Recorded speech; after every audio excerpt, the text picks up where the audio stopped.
ইয়া নবী সালামু আলাইকা, এটা পড়লে কিচ্ছু হবো না। এটা বললে কি হবো না? তার কত জিলাপি সিন্নি খাওয়াবেন এরকম হুজুর দাওয়াত দিয়া বাপের নামে মিলাদ পড়ান, কিচ্ছু হবো না। এটা বললে কিচ্ছু হবো না, আপনার আব্বার কবরে উল্টা মায়ের মুর আরো বাড়ে কিনা আমি টেনশনে আছি। হ্যাঁ, এইগুলা কই পান আপনারা? মানে এটা কে বানাইছে? যে এটা না, এটা কারোর কষ্ট দেওয়ার জন্য বলতেছি না, এটা এটা কে বানাইলো, এটা কোত্থেকে আসলো? এটা আমি তো জানি না কোত্থেকে আসলো। তো যেহেতু আমরা জানি না, এটা মানাই দরকার নেই। আমরা জানি কোনটা, আল্লাহুম্মা সাল্লি আলা মুহাম্মাদ ওয়া আলা আলি মুহাম্মাদ কামা সাল্লাইতা আলা ইব্রাহিম ওয়া আলা আলি ইব্রাহিম ইন্নাকা হামিদুম মাজিদ। সবাই পারেন কিনা? এটা কে কারে শিখাইছে একটু বলি, এরপরে গুরুত্ব দিবেন। দুনিয়ার আখেরাতের শ্রেষ্ঠ মানুষ, দুনিয়া আখেরাতের শ্রেষ্ঠ মানুষ, দুনিয়ার শ্রেষ্ঠ উম্মত, দুনিয়া আখেরাতের শ্রেষ্ঠ মানুষ আমাদের নবী, দুনিয়া আখেরাতের শ্রেষ্ঠ উম্মত আবু বকর সিদ্দিক। এই শ্রেষ্ঠ মানুষ শ্রেষ্ঠ উম্মতকে এই দুরূদ শরীফ শিখাইয়া দিছে। শ্রেষ্ঠ মানুষ শ্রেষ্ঠ উম্মতকে যেই দুরূদ শিখাইলেন, ওটা পড়বো নাকি আমাদের বানানোটা পড়বো? ভাই কথা বুঝে আসছে তো? তো ওইটা আমরা না পড়া পড়ি কোনটা? বানানোটা। বানানোটা পড়বো, সওয়াব হবে না। ওইটা বললে সওয়াব হবে। আল্লাহ কবুল করুন। এই হলো 12টা মর্যাদা বললাম, আগের 10টা 22টা, এখন 7টা কথা মন দিয়ে শুনেন। সর্বশেষ 7টা কথা। এক, এই কোরআন আল্লাহ নাজিল করছে চিন্তা ভাবনা করার জন্য, গবেষণা করার জন্য। এটা নিয়ে ঝামেলা শুরু হয়েছে আমাদের। সূরা সদ আয়াত নাম্বার 29 আল্লাহ বলেন, কিতাবুন আনজালনাহু ইলাইকা মুবারাকুল লিয়াদাব্বারু আয়াতি। এটা এমন একটা কিতাব যে কিতাবটা বরকতময়। লিয়াদাব্বারু আয়াতিহি, এই কোরআন আমি নাজিল করলাম যেন তারা চিন্তা ভাবনা করে, গবেষণা করে। তো প্রশ্ন করতে পারেন, মাদ্রাসার মধ্যে কোরআন নিয়ে গবেষণা হয় কিনা? ছাত্ররা যেন কোরআন গবেষণা করতে পারে, এই জন্য আরবি ভাষার উপর তাদেরকে 4 বছর শুধু আরবি ভাষার উপর পাণ্ডিত্য করা হয়। 4 বছর পর্যন্ত তাদেরকে আরবি ব্যাকরণ শেখানো হয়, এরপর তাদেরকে কোরআন দেওয়া হয়। কেন দেওয়া হয়? ইহদিনাস সিরাতাল মুস্তাকিম। এরপরে আপনারা বলেন, এরপরে সিরাতাল্লাযিনা। কেন? আমি যদি বলি সিরাতুল্লাযিনা হবে না? কেন হবে না? আপনার কে কইছে হবে না?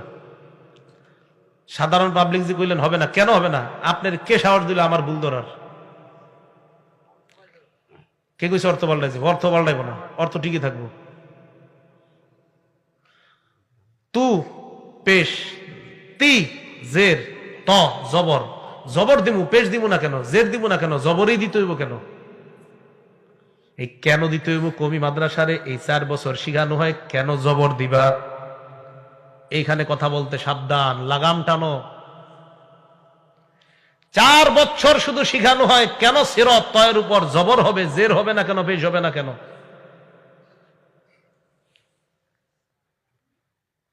বুঝেন না? কি বুঝলেন?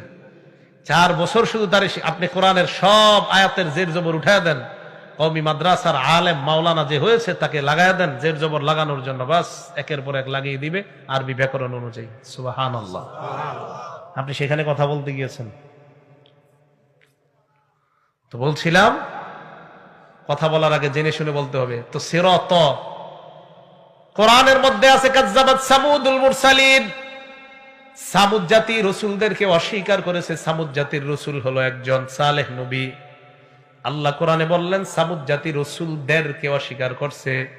সামুদ জাতির নবী হলো একজন সালেহ নবী, অস্বীকার করছে তো একজন রে, আল্লাহ কেন বললেন সব রসুল? জবাব দেন।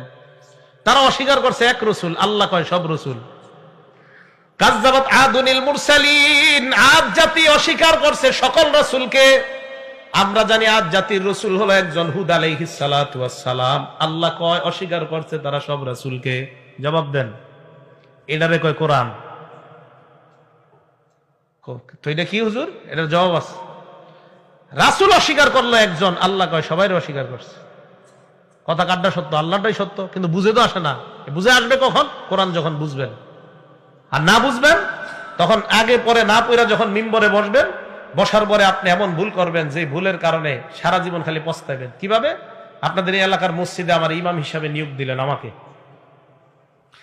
ফজরের নামাজের সময় আমি ঘুম থেকে উঠলাম, উঠার পর সামনে গিয়ে ইমামতিতে দাঁড়ায় নামাজ পড়লাম। নামাজ পড়ানোর পর সালাম ফিরাইলাম। 10 জন মুসল্লি খেয়াল করছে হুজুর তো ঘুম থেকে উঠে উজু করে নাই। কি করে নাই? হাসলেন কেন আপনারা? কারণ আমি উজু করি নাই। এখন আপনারা আমার 10 জন ধরছেন হুজুর, ঘটনা একটা শরীয়ত কি পাল্টায় লেগেছেনি? আরে কি হয়েছে? আপনি যে ফজরের নামাজ পড়াইলেন ঘুম থেকে উঠে উজু করেন নাই, আমি বুখারী শরীফ খুইলা দলিল দেখায় দিব আল্লাহ নবী ঘুম থেকে উঠে নামাজ পড়ছে, উজু করে নাই। কই যাবেন? লাগাম টানেন, বুখারী শরীফ থেকে দলিল দিব নবীজি ঘুম থেকে উঠে নামাজ পড়াইছে, উজু করে নাই।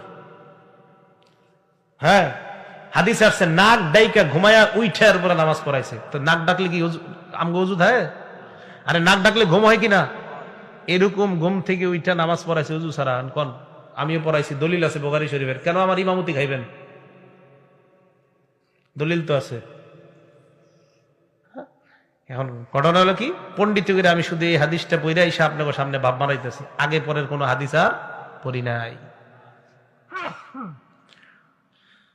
নবীজি জবাব দিয়ে দেয়, তোমাদের ঘুম আর আমার ঘুম এক না। তোমাদের ঘুম আর আমার ঘুমের মধ্যে পার্থক্য হলো আমি যখন ঘুমাই আমার চোখ ঘুমায়, অন্তর ঘুমায় না। তোমরা যখন ঘুমাও তোমাদের চোখ ঘুমায়, অন্তর ঘুমায়। তোমরা ঘুমাইলে তোমাদের চোখ ঘুমায়, অন্তর ঘুমায়, তাই তোমাদের ওযু আছে না নাই তোমরা বুঝতে পারো না। আমি ঘুমাইলে শুধু চোখ ঘুমায়, অন্তর ঘুমায় না, তাই আমি বুঝতে পারি আমার ওযু আছে না নাই।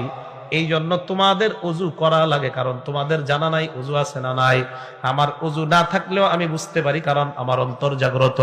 আমার ওযু থাকলেও বুঝতে পারি, কারণ আমার অন্তর জাগ্রত। তাহলে বুঝেন হাদিস বুঝতে হবে কি হবে না? হবে। দলিল দিয়ে যদি আমি এরকম ওযু ছাড়া নামাজ পড়াই তাহলে আমার চাকরি থাকবে না। আবার দলিলও দিছি। আল্লাহ আমাদেরকে কোরআন হাদিস বুঝার তৌফিক দান করেন। পড়াশোনা এখানে বসতে হবে, পড়াশোনা করে। পড়াশোনা না করে বসবেন, তখন কইবেন ওই মাদ্রাসায় এটা হয়, ওই জায়গায় এটা হয়। কারণ আপনি পড়াশোনা করে বসেন নাই তো, তখন খালি কইবেন ওই মাদ্রাসায় এটা হয়, তাবলিগলারা এই, তাবলিগলারা সেই। কারণ পড়াশোনা করে বসেন নাই তো এই জায়গায়, তখন এডি করে সময় কাটাইতে হইবে। আর আমি এই পর্যন্ত আপনাদের সামনে বৈশা এখন পর্যন্ত এই পর্যন্ত প্রায় 24টা দলিল আমার দেওয়া হয়ে গেছে। বুঝাইতে চাইলাম অনেক কিছু, তো বলতে চাইলাম 24টা না। কোরআনের দলিল দিছি 12টা, হাদিসের দলিল 12টা, 13টা, হাদিসের দলিল দিছি 11টা। 13 আর 11 কত হয়? হ্যাঁ, 24টা দলিল হয়েছে। পরে আরো বাকিগুলো গণেন। এবার সূরা সদের 29 নম্বর আয়াত, এই হলো 25টা দলিল। এই আয়াতে আল্লাহ বলছে কোরআন নাজিল করেছি আমি গবেষণা করার জন্য। তাহলে গবেষণা কবি মাদ্রাসা হয় কি হয় না? কিভাবে হয়?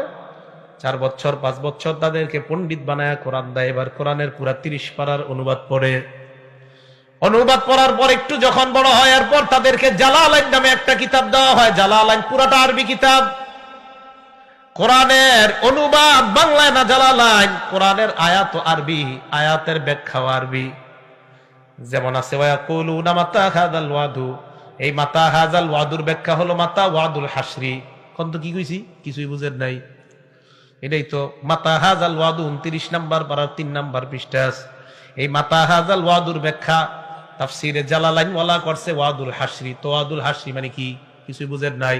ওয়াদুল হাসরি দ্বারা এই জায়গায় বুঝাইছে হাসরের ময়দানটা কখন কায়েম হবে। বুঝাইতে চাইলাম প্রথমে 30 পারা কোরআন তাদেরকে পড়ানো হয় অনুবাদ, এরপরে তাফসীরে জালালাইন দেওয়া হয়। কথা জানবেন তারপর বলবেন এখানে বৈশা। এরপর যখন তারা মেশকাত জামাতে ভর্তি হয় তখন তাদেরকে আরেকটা কিতাব দেওয়া হয়, এটার নাম তাফসীরে বাইজবী। এটা পড়তে গিয়ে আপনার দাঁত কয়েকটা থাকে আর কয়েকটা পরে আল্লাহ ভালো জানে। এটার নাম হলো তাফসীরে বাইজবী। এই তাফসীরে বাইজবী পড়ার পর পরের বছর দাওরায়ে হাদিস, দাওরায়ে হাদিসের মধ্যে বুখারী শরীফ পড়ানো হয়। এই বুখারীর পুরো একটা অধ্যায় আছে, বিশাল বড় অধ্যায়ের নাম কিতাবুত তাফসীর। এই কিতাবুত তাফসীরের মধ্যে কোরআন অনুযায়ী হাদিস দ্বারা ব্যাখ্যা করা হয়েছে। ইমাম বুখারী রাহমাতুল্লাহি আলাইহির লেখা। মজার ব্যাপার, এই কিতাবুত তাফসীরটাই বুখারীর অংশটা আমি পড়াই। তাহলে আমি তো জানি আমার ছাত্রদেরকে আমি কি পড়াই।